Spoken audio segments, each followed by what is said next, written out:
যোৰহাট প্ৰশাসনে বহুকেইটা ডিপু পইচা দিবলৈ বাকী আছে বুলি এটা কথা চলি আছে। যোৰহাট প্ৰশাসনে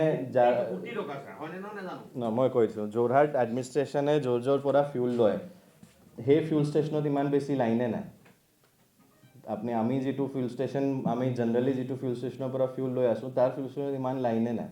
বেলেগ ফিউল ষ্টেচনতে বেছি লাইন আছে।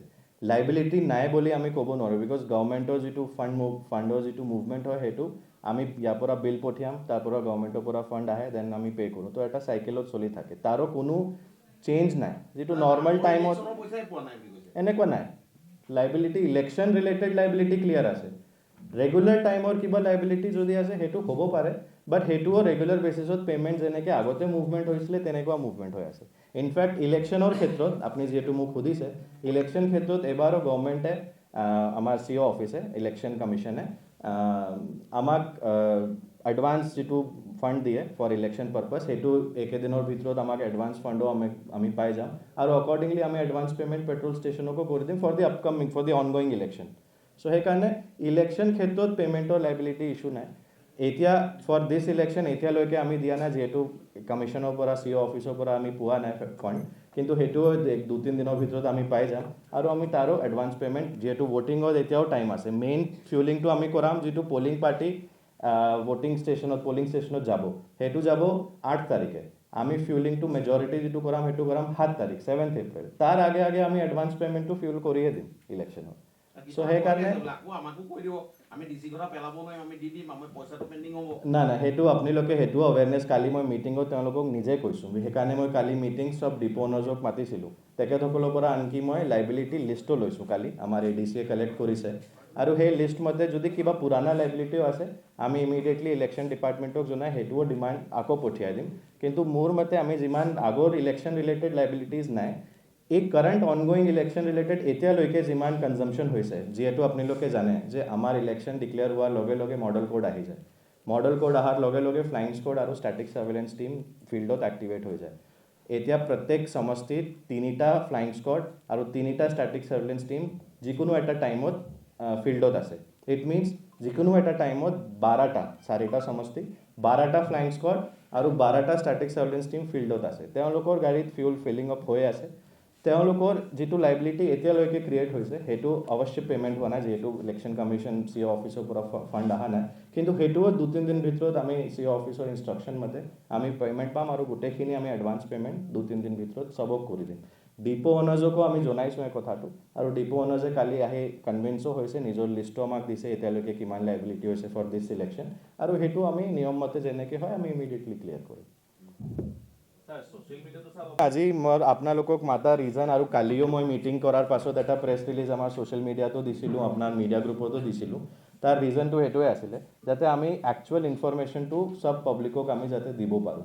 বিকজ একচুৱেল ইনফৰমেশ্যনটো আজিকালি ছ'চিয়েল মিডিয়াৰ টাইমত কি হয়, এটা ভিডিঅ' বা এটা মেছেজ ইমান সোনকালে স্প্ৰেড হৈ যায়।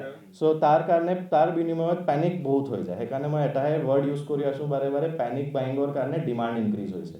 এতিয়া পেনিক বাইঙৰ কাৰণে যদি ডিমাণ্ড ইনক্ৰিজ হয়, ছাপ্লাই ইজ ছেম, ছাপ্লাই কমা নাই, ছাপ্লাই যিমান আছিলে ৰেগুলাৰ টাইমত সিমানে, কিন্তু যদি ডিমাণ্ডে ডাবল হৈ যাব তো অফক'ৰ্ছ ফিলিং হ'বই যে ডিপ'ত লাইন লাগিছে, শ্বৰ্টেজ হৈছে।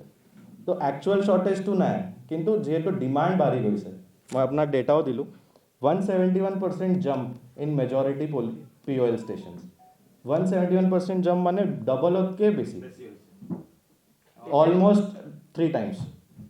এতিয়া এনেকুৱা হৈছে নি, শুনিবহে পাইছোঁ, ধৰক এতিয়া মই যেনিবা তেলটো নাইকিয়া কাৰণে মই 500 টকা ভৰাই দিলোঁ, নেক্সটটো আহি পেলাই সেইটো 500 টকা নিদিয়ে, 100 টকা 200 টকা এনেকৈ কিবা টাইম হেৰি নাই, এনেকুৱা কোনো ইনষ্ট্ৰাকশ্যন নাই। কোনোবা যদি কোনোবা যদি কৰি আছে আপুনি আমাক ৰিপৰ্ট দিয়ক, কোনো এনেকুৱা লিমিট নাই। যোনে যিমান নৰ্মেল টাইমত বিচাৰে সিমান ল'ব পাৰে, বেছি বিচাৰি আছে বেছিও পাই আছে। এতিয়া 171% জাম্প এভাৰেজ ডেইলি বেচিছত ISWL ডিপ'ত 200 কিলোলিটাৰ বিক্ৰী হৈছে, নৰ্মেল টাইমত 80 কিলোলিটাৰ কৰে।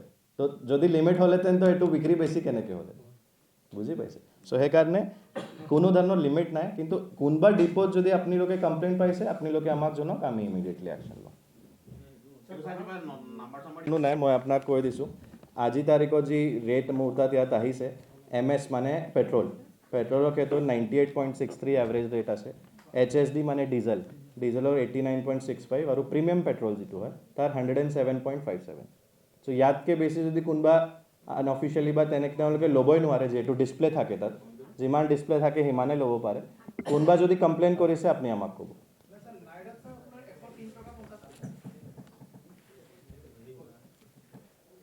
কোনটো ডিপোত হৈছে আপুনি একবাৰ আমাক জনাব আমি কি প্ৰব্লেম হৈছে এইটো আমি চেক কৰি ল'ম তাতে হ'ব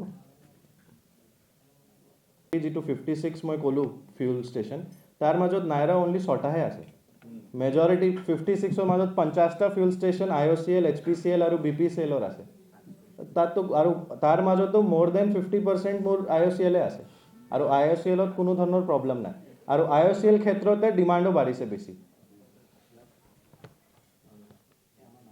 মই কেন্দুগুৰি লাহোটি আৰু তাৰাজান মই নিজে গৈ চাইছোঁ ভিৰ আছিলে ভিৰৰ কাৰণটো মই কৈ দিছোঁ মানুহে পেনিক কৰি লাইন পাতি আছে তাতে ডিমাণ্ড কৰি আছে ডিমাণ্ডত জাম্প যদি ডবল হৈ যায় তেতিয়াহ'লে ছাপ্লাইটো ছেম আছে ন তো আপোনালোকে নিজে ভাবক ডিমাণ্ড ছাপ্লাই গেপটোৱে মেইন কিমান বেছি ছাপ্লাই আছে against the demand that is what matters supply normal time মতেহে আছে এতিয়া ইনফেক্ট বেছি ডিমাণ্ড হোৱাৰ কাৰণে ছাপ্লাইও বেছি আহি আছে যিমান ডিমাণ্ড মই আপোনাক প্ৰথমে ক'লোঁ ডিপো অ'নাৰে যিমান ইণ্ডেণ্ট ৰেজ কৰি আছে সিমান ফিউল ছাপ্লাই কোম্পানীয়ে তেওঁলোকক দি আছে এতিয়া বেছি ইণ্ডেণ্ট ৰেজ কৰি আছে বেছি ফিউলো পাই আছে কিন্তু ডিমাণ্ড যদি ইমান জাম্প কৰি যায় তো ফিউল ষ্টেচনত ভিৰটো হ'ব তাততো ফিজিকেল এটা কেপাচিটি আছে যে তাত গাড়ী কিমান আকমডেট হ'ব ফিউল ষ্টেচনত তাৰ ফিজিকেল এটা কেপাচিটি আছে তো বেছি গাড়ী গ'লে এট ওৱান পইণ্টটো লাইনটো আপুনি চাবহে বিকজ ফিজিকেল কেপাচিটিটো বঢ়াব নোৱাৰে ফিউল ষ্টেচনত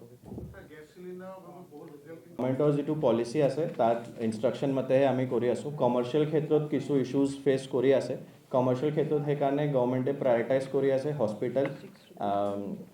হস্পিটেল হওক কোনোবা ৰেচিডেঞ্চিয়েল কলেজ ৰেচিডেঞ্চিয়েল স্কুল আছে কোনোবা বৃদ্ধা আশ্ৰম আছে কোনোবা অনাথ আশ্ৰম আছে তেনেকুৱা ক্ষেত্ৰত আমি কমাৰ্চিয়েল প্ৰায়ৰিটি দি আছোঁ ডমেষ্টিকৰ ক্ষেত্ৰত কোনো ধৰণৰ ইছ্যু ফেচ কৰা নাই আমি যিমান ডিমাণ্ড আছে সিমানে ছাপ্লাই আহি আছে কমাৰ্চিয়েল ক্ষেত্ৰত এটা ইছ্যু আছে তাৰ কাৰণে গভৰ্ণমেণ্টে as per instructions from the ministry সেইমতে ৰেচনেলাইজেশ্যন হৈ আছে কিন্তু ডমেষ্টিক যিটো চব মানুহক লাগে সেই ডমেষ্টিকৰ ক্ষেত্ৰত কোনো ধৰণৰ ইছ্যু নাই কিন্তু কমাৰ্চিয়েল ক্ষেত্ৰত প্ৰায়ৰিটি কৰি অলটমেণ্ট কৰি আছে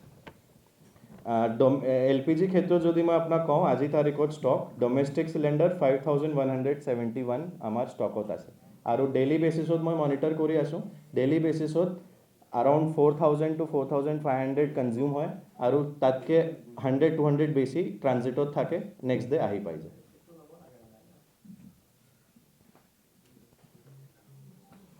আৰু কিবা আছে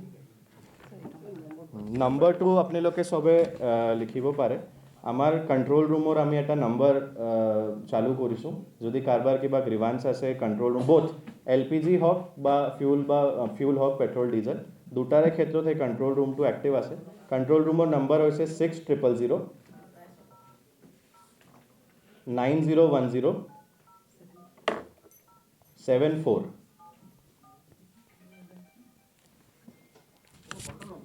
এইটো কণ্ট্ৰল ৰুম 9010 74